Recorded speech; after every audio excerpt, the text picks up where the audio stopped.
Hello everyone, for this tutorial video I'd like to explain the basics of how electromagnetic induction works. In particular, if we remember how electromagnets work in general, we should remember that a current passing through a wire generates a magnetic field on its own.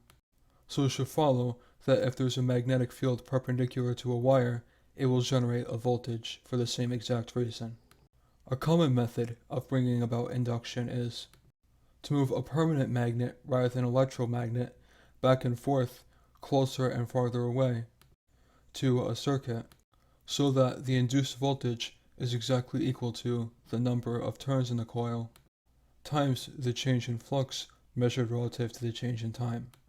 So we can logically see that in an electromagnet, due to the way it is designed, a change in current throughout the wire will generate a change in magnetic flux, and so the change in flux along the wire will induce a change in voltage, so the change in current in the magnet will induce a voltage in the magnet itself.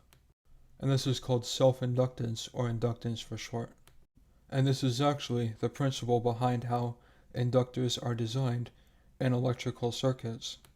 But before I officially teach all the details about how inductors work, there is one last major phenomenon I'd like to discuss, which is mutual inductance, or the inductance between two coils interacting with each other, and is the basis of another common electrical component, the transformer. Don't forget to subscribe if you found this video informative, and make sure to see other tutorial videos, and follow me on either Facebook or Twitter for more content.